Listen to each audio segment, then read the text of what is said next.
creating harmony in relationship. What's from your perspective and experience working with couples, what would you say the most common thing that you see that creates disharmony in relationship?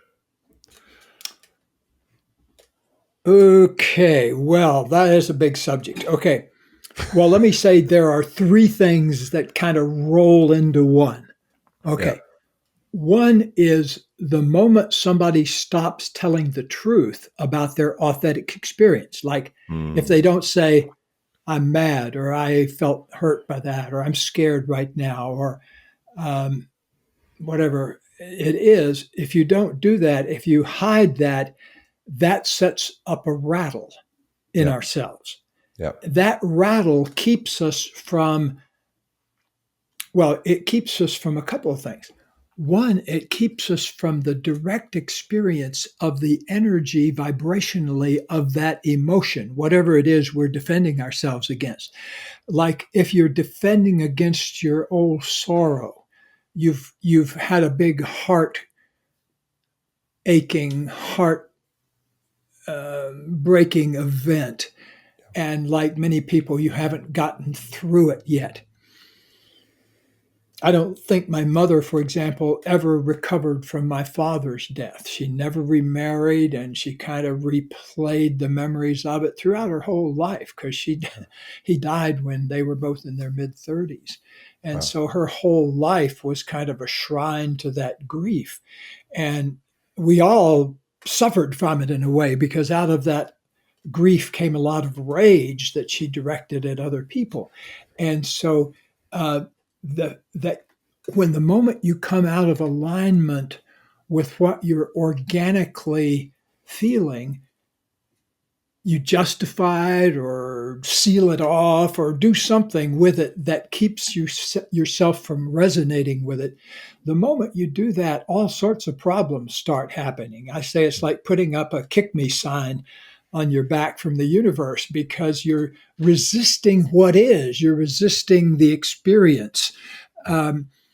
Of whatever it is. And the moment you do that, that rattle occurs, that lack of alignment Yeah. occurs. I love the It's like, name of your podcast, by the way, Align. I mean, I've used that word a jillion times, alignment, yeah. because the act of getting into alignment releases a kind of energy that you didn't know you had before. Hmm. Yeah. Yeah. It creates, I was just gonna say, it creates friction, any form of a lack of alignment will create friction. And now you're holding that friction. It's something that happens that I've noticed and witnessed experience within my own life and relationships is a lack of acceptance of anger and rage. And because I have been inculcated into a lot of kind of new age communities living in Hawaii and Boulder, Colorado, and now Austin, and these places that are kind of like this new age spiritual mecca type spots where it's like, you want to be calm, you want to be compassionate, you want to be gracious, and you want to be able to hold space. And oftentimes within that, there can be a bypassing of like, I'm fucking pissed. Mm. I feel I'm like, I have a deep anger, but that's not okay. And so instead, because we learned that that's not okay, we just push that down, and then it gets stored in the body, and it comes up in various different, typically passive aggressive ways if you don't have an acceptance of that, or if you don't have a safe avenue to be able to express it. But that's just one example. That's something that I witness in the spiritual new age community, particularly kind of like a non-acceptance of some of the less kind of some of like the uglier emotions. But to really lean into those uglier emotions actually is the gateway to that sensation of joy and ease and all of that. It's very interesting, the duality of that.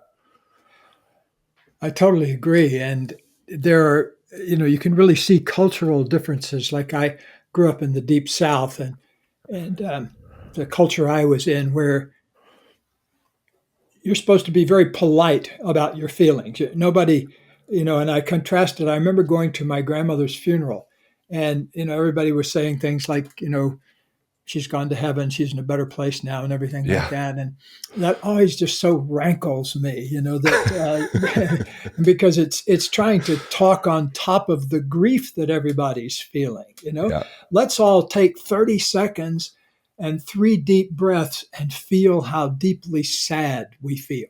Yeah. That's what I would do if I were a minister, probably why I would never get hired as a minister. But, acknowledging the thing that's underneath everything, or the anger to it too, Yeah. and certainly everybody's fear. But I really respect cultures where I was watching on YouTube the other day a culture where when a death occurs, all the women do this ululation kind of thing where they, and make this grief sound to the heavens and kind of act it out. Hmm.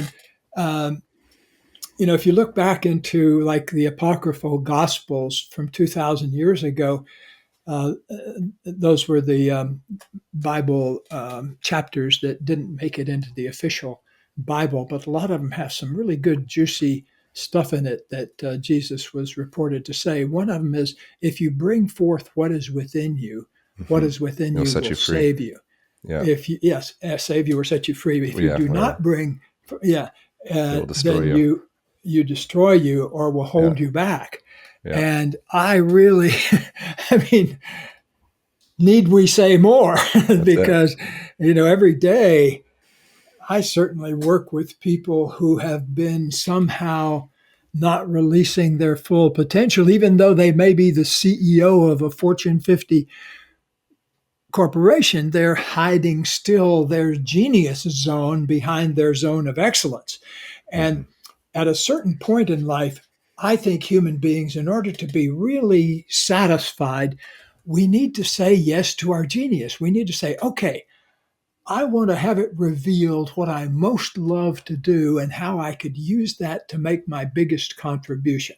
There, I've said it.